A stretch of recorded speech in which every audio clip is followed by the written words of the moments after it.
Aceitando o convite da Osana Bessa, essa pessoa incrível, eu quero convidar você a refletir acerca de pais que acreditam e pais que desistem.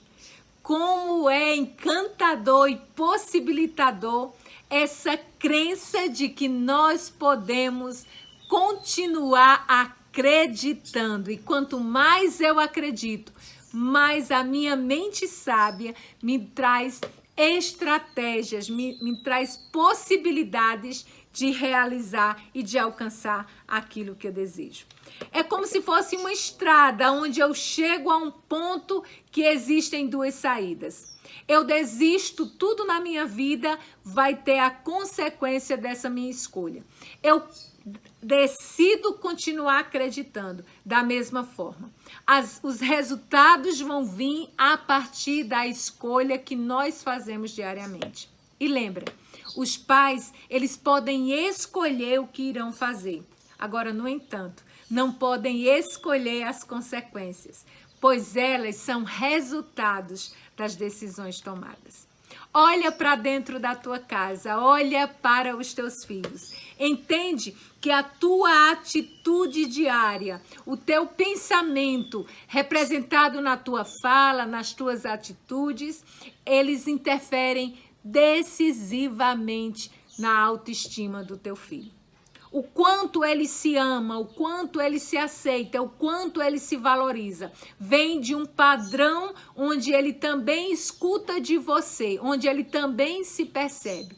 Então, se você é um pai curado emocionalmente, se você é um pai com inteligência emocional, possivelmente o seu filho vai ter condições, vai ter experiências que o ajudem a se fortalecer também emocionalmente. Se você é um pai incentivador, um pai que acompanha o seu filho, então certamente ele vai ser alguém que vai crescer dizendo, poxa, eu sou capaz. O papai e a mamãe acreditam que eu sou capaz. Eu escuto isso do papai e da mamãe. O papai e a mamãe me dão atividades para eu realizar.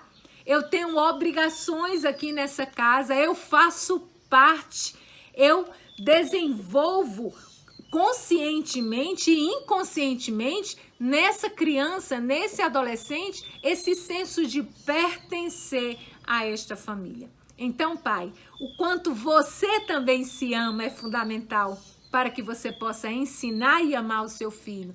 O quanto você aceita a sua história é também fundamental para que o seu filho aceite quem ele é. E a forma como você se valoriza é determinante na forma como o seu filho também venha a se valorizar diante da vida. Lembre, pensamento gera sentimento, que geram atitudes e que nos apresentam os resultados que nós temos.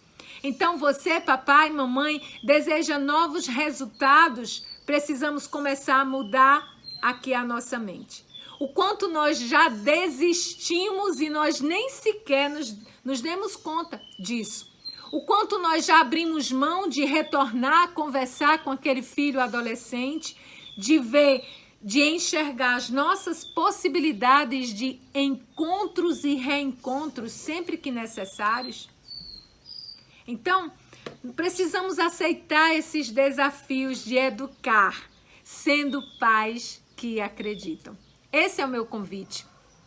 Esse convite que desejo que diariamente seja refeito, né? Esse desafio de não desistir. De não desistirmos da família, de não desistirmos de quem nós somos, daquilo que nós acreditamos, de não abrirmos mão dos nossos valores e de continuarmos sendo quem nós somos, fazendo o que nós podemos fazer, né? E ajudando os nossos filhos a construírem também a sua identidade. Então, o nosso primeiro desafio dos pais que não desistem é investir em relacionamentos saudáveis. Eu tenho um livro com o título Pratique o Amor, onde eu abordo muito essa questão. O fato de estarmos morando na mesma casa não significa que nós temos relacionamentos com os nossos filhos. Relacionamentos saudáveis, relacionamentos edificantes, relacionamentos construtivos. Qual foi a última experiência que você teve individual com o seu filho? Onde você se colocou ali para fazer algo que é importante para ele, com ele, dedicando tempo, presença a ele. E se a gente perguntasse isso para o seu filho, qual seria a resposta dele? Relacionamentos, o quanto o seu filho sabe acerca de você. Você partilha isso? Ou de repente nós estamos num nível de cobrança tão grande, onde sequer nós oportunizamos um ambiente favorável ao próprio desenvolvimento dessa criança, ao próprio desenvolvimento desse adolescente? Será que nós nos colocamos como alguém que aceita como o nosso filho é, ajudando que ele se transforme em uma pessoa melhor, em uma pessoa mais segura, mas amando incondicionalmente? Esse amor é demonstrado, esse amor é sentido pelo seu filho? Porque muitas vezes nós dizemos que amamos e nós esquecemos de garantir que o nosso filho sinta-se amado. Daí existe a linguagem de amor. Crianças e adolescentes que possuem a confiança necessária na família, elas irão compartilhar fracassos e vitórias. O quanto nós compartilhamos, o quanto começa em você, que é o educador, a partilhar o teu dia, a partilhar os teus desafios, a celebrar as pequenas conquistas dentro de casa. Será que nós temos oferecido o nosso ouvido?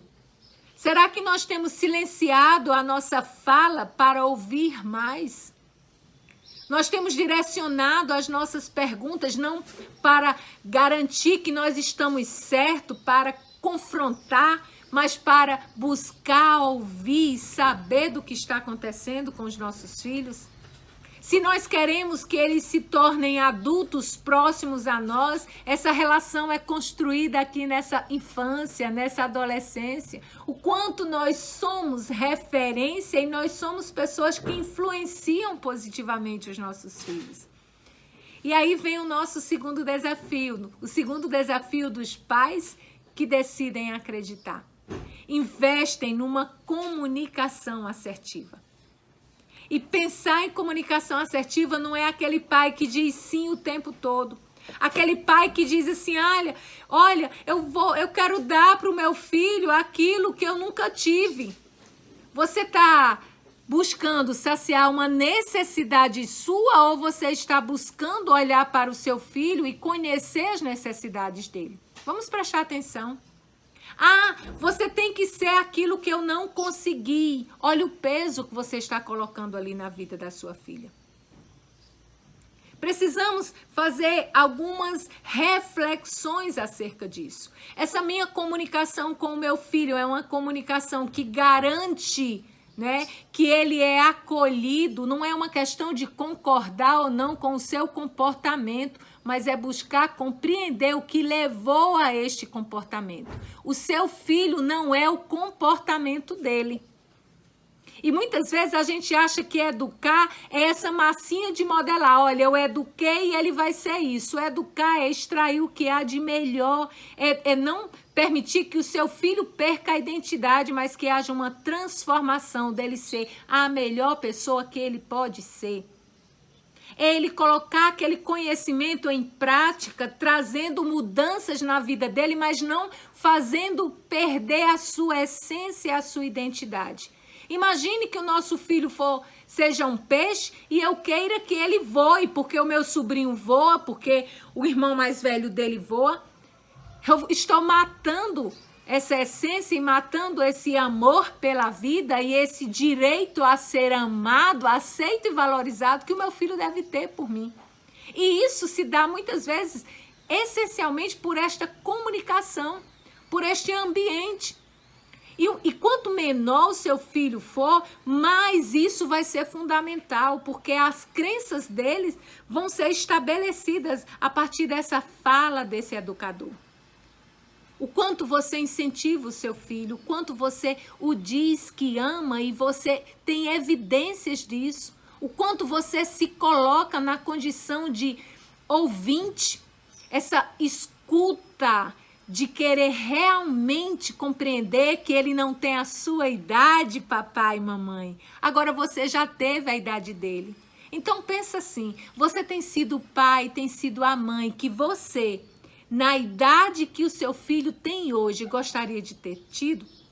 Você fala aquilo que você teria essa necessidade, você sabe quais as necessidades do seu filho, ou você ainda vive projetando no seu filho as suas carências?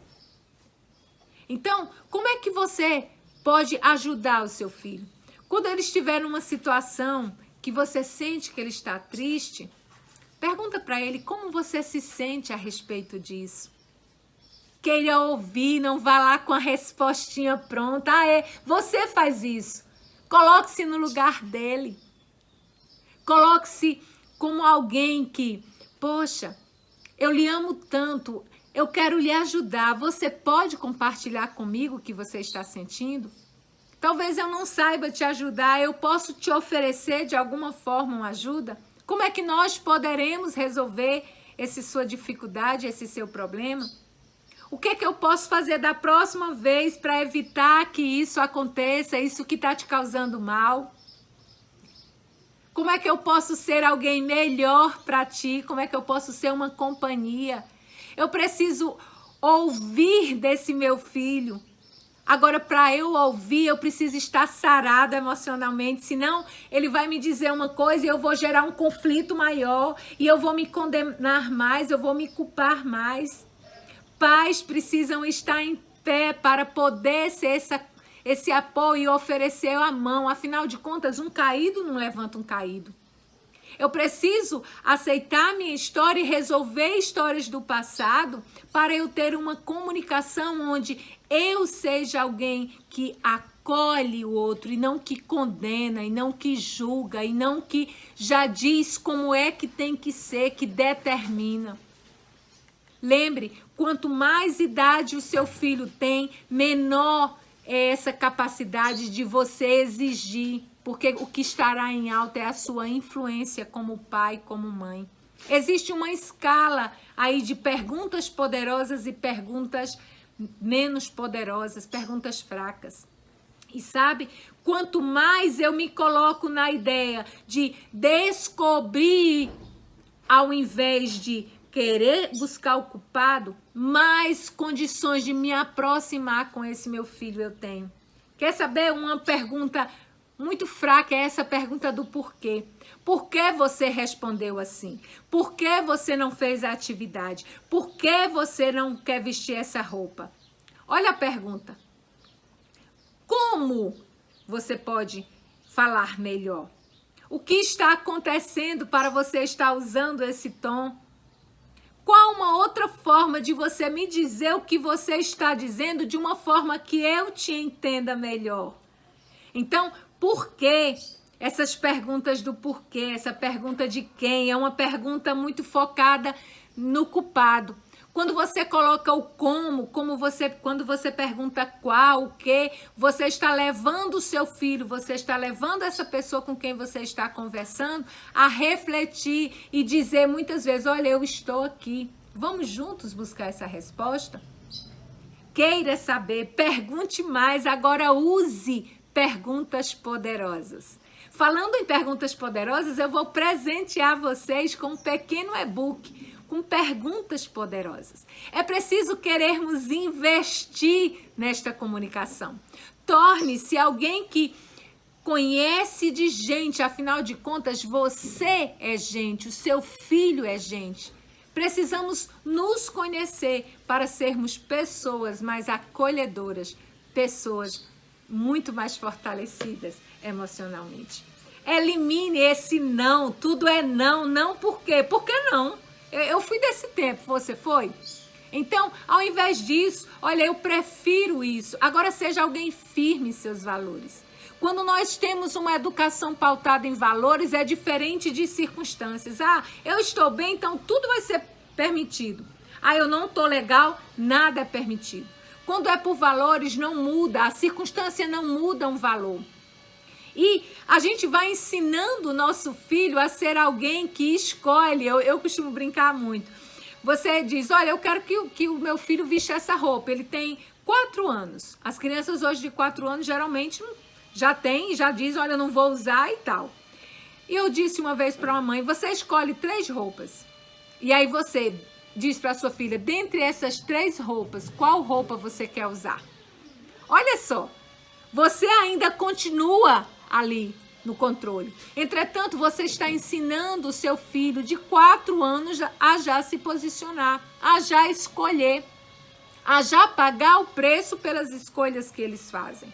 Então, elimine esse não, elimine esse mais, gente. Filho, eu te amo, mas se você continuar não se comportando assim, mamãe vai ficar triste, papai vai ficar triste. Isso é chantagem. Esse mais anula tudo que você disse anteriormente. Preste atenção. Você é inteligente, mas precisa estudar mais. O que vai ficar na mente do teu filho é você precisa estudar mais. Eu não sou suficientemente bom. A minha mãe vai deixar de gostar de mim se eu não me comportar. O amor, o seu amor para com ele vai ser sempre colocado em pauta e isso vai gerar uma insegurança. Pais que não desistem. Pais que acreditam, são exemplos. Exemplos na fala, exemplos na atitude, exemplos no pedir perdão, exemplos no dizer, por favor, são exemplos. São pessoas que ensinam o amor amando, ensinam a humildade colocando-se na condição de aprendiz. Você não perde a sua autoridade, pai, quando você pede desculpas, quando você pede perdão. Pelo contrário, você ganha uma admiração. Você leva o seu filho a pensar, poxa, o meu pai me pediu desculpas, então eu posso pedir desculpas ao meu irmão. Eu posso pedir desculpas ao meu pai quando eu errar também. Nós temos ensinado isso na prática ou a gente tem obrigado os nossos filhos a repetirem a fala, me perdoe. Sem trazer significado, sem trazer possibilidade de reflexão, de mudança, de fato, uma educação transformadora. Ensine a empatia se colocando no lugar do seu filho. Lembre, bons pais são mais necessários do que nunca. Moldar vidas exige tempo, exige dedicação, exige tolerância, exige paciência, fé, amor e muito trabalho. E exige a presença, né? A nossa presença. A presença de pais que não desistem frente aos desafios. Que de fato decidem investir independente do que tenham que fazer, mas que não abrem mão de amar e de ser esse canal transformador na vida dos seus filhos. Que você faça essa escolha diária de não desistir. E você não desistindo, você vai escolher os frutos disso. E que a sua colheita seja abundante. Um grande abraço e até uma próxima.